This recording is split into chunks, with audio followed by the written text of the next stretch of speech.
Peoples party chairman के इसी खदशे पर हम बात करेंगे पीपल्स पार्टी के रहनुमा और बिलावल भुट्टो के तर्जुमान सेनेटर मुस्तफ़ा नवाज़ खोखर से।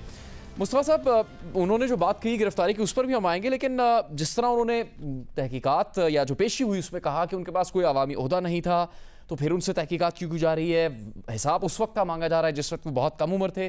तो इन्हीं चीज़ों पर एतराज़ है सिर्फ बिलावल भुट्टो को, या फिर किसी भी हिस्से पे जो तफ्तीश नैब की तरफ से की जा रही है जिसका सवाल उनसे भी पूछा जा रहा है, सभी प्रोसेस पर एतराज़ है उन्हें?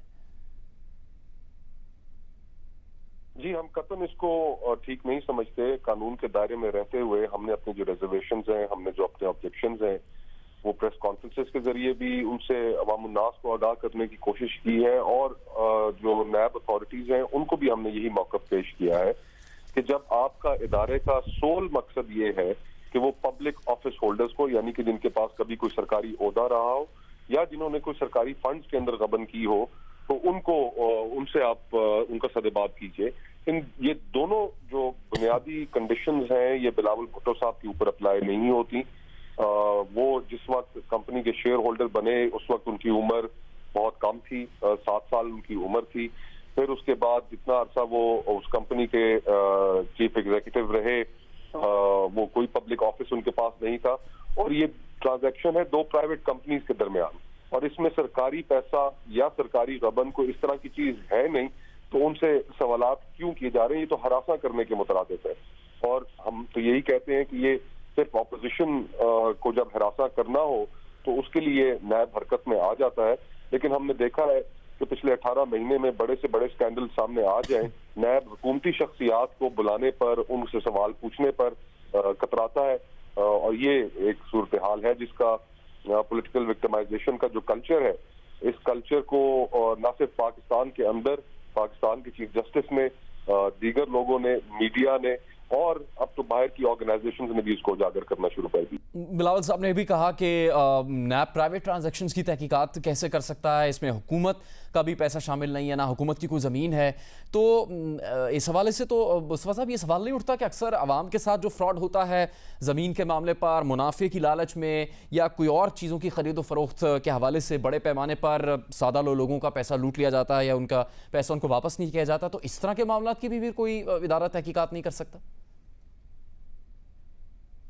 देखिए, अगर इसमें कोई अवाम की पैसों की गबन हुई है तो वो सामने ले आए। इसमें यही तो सवाल उठ रहा है कि जहां पर अवाम का पैसा, उसकी भी कोई गबन नहीं, दो प्राइवेट कंपनी के दरमियान ट्रांजैक्शंस हैं। या आप बता दीजिए कि कोई प्राइवेट कंप्लेनेंट है जो शख्स उठकर कहे कि हाँ जी मेरे पैसे का गबन हुआ है, कोई भी नहीं। एक और बात जो कहते रहे काफ़ी अरसे से बिलावल भुट्टो, आपके दीगर पार्टी के लोग भी कहते हैं कि सियासी इंतकाम का निशाना बनाती है नैब, और जब वो हुकूमत के खिलाफ तनकीद करते हैं तो उनको नोटिस आ जाता है। बिलावल साहब का मौक़िफ़ है, अगर ये बात बिल्कुल दुरुस्त मान ली जाए तो पीछे माजी में देखा जाए तो गिरफ्तार तो अलीम खान भी हुए हैं, अब केस तो बाबर अवान साहब के खिलाफ भी उठा, और अभी गुज़श्ता रोज़ ही एक इंक्वायरी की मंजूरी दी गई है नैब की जानिब से। दो शख्सियात हैं जिनका पाकिस्तान तहरीक इंसाफ से ताल्लुक़ है, सुल्तान बासित और नसरुल्लाह दरेश, उनके खिलाफ इंक्वायरी की मंजूरी दी गई है। तो उनसे फिर किस चीज़ का इंतकाम ले रही है नैब? देखिए, पिछले 18 महीने में खैबर पख्तूनख्वा के 3 डीजी नैब तब्दील हो चुके हैं, और सिर्फ इस वजह से तब्दील हो चुके हैं कि वहां पर हुकूमत के जो BRT खैबर पख्तूनख्वा हुकूमत का सफेद हाथी बहुत बड़ा स्कैंडल है, उसकी तहकीकात ना हो सके। उस स्कैंडल के ऊपर जो तहकीकात तैयार की गई, उन तहकीकात के खिलाफ खुद PTI सुप्रीम कोर्ट चली गई कि इनके ऊपर स्टे दिया जाए। मालम जब्बा स्कैंडल के ऊपर कोई तहकीक नहीं हुई। आटा और चीनी का जो स्कैंडल है, जो वजीर आजम के दाएं और बाएं लोग खड़े होते हैं, उनसे कोई तहकीक नहीं।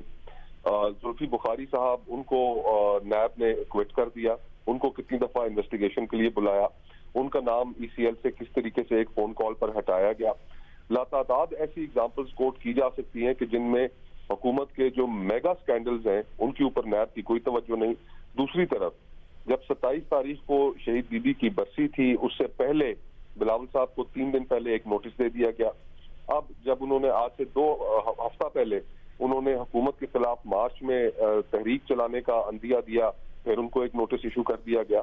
और इस सारी सूरत हाल में जो चीज काबिल गौर है वो ये है कि नैब और की जितनी कार्रवाइयां हैं उसके ऊपर सुप्रीम कोर्ट मैं खुद उस वक्त अदालत के अंदर मौजूद था, जब चीफ जस्टिस साकिब निसार ने सवाल किया जो JIT के नुमाइंदगान वहां पर मौजूद थे कि आपने बिलावल भुट्टो का नाम और वज़ीर आला सिंध का नाम इसमें किसके कहने पर डाला, हमने तो आपको ऐसा नहीं कहा। तो वहां पर मौजूद JIT के जो नुमाइंदगान थे, उनके जो वकील थे, उन्होंने कहा कि हम इसको बिल्कुल रिकंसिडर करेंगे अदालत के अहकामात के मुताबिक। तो जब एक बात भरी अदालत में कह चुके हो चीफ जस्टिस साहब और आपके मीडिया ने, आपके चैनल ने, बाशमूल दीगर अखबारात ने, नेशनल मीडिया ने उसको रिपोर्ट भी किया, उसके बावजूद इस तरह का करना तो एक ही तरफ इशारा करता है कि पॉलिटिकल विक्टिमाइजेशन। मुस्तफा साहब, एक बहुत ही अहम बात, बिलावल भुट्टो ने कहा कि अगर वो गिरफ्तार हुए तो आसिफा भुट्टो उनकी आवाज़ होंगी। एक तो ये कि बिलावल साहब को सिर्फ खदशा है या यकीन हो चुका है कि उन्हें गिरफ्तार किया जाएगा और आसिफा भुट्टो उनकी जगह नुमाइंदगी करेंगी पार्टी की, तो इसका फैसला हो चुका है पार्टी में क्या बाकायदा? देखिए, बुनियादी बात तो यह है कि हुकूमत से किसी भी तरह की एक्शन की तवक्को आप नजरअंदाज नहीं कर सकते।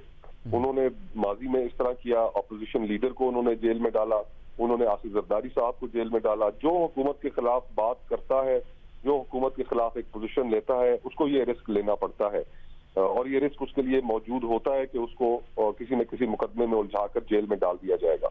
और माजरत के साथ ये मेरा जाती ख्याल है कि पिछले 18 महीने में जहां पर हुकूमत के पास कोई कारकर्दगी नहीं दिखाने के लिए, वहां पर सारी की सारी अवाम को नॉन इश्यूज की तरफ उन्होंने इंतकामी कार्रवाइयां, गाली की सियासत इस तरफ लगा रखा है। हकीकी इश्यूज के ऊपर गुफ्तगू नहीं होती। अभी आप और मैं भी जो गुफ्तगू कर रहे हैं, उस गुफ्तगू में मुकदमात, गिरफ्तारियां, हम ये डिस्कस कर रहे हैं। हम ये डिस्कस नहीं कर रहे कि गैस कितनी महंगी होने जा रही है, बिजली कितनी महंगी हो चुकी है और कितनी मजीद महंगी होने जा रही है, अवाम की जिंदगी महंगाई ने कितनी दो बार कर दी है। इन इश्यूज पे गुफ्तगू नहीं हो रही और यही हुकूमत चाहती है। मुस्तफा नवाज खोखर साहब, बहुत बहुत शुक्रिया।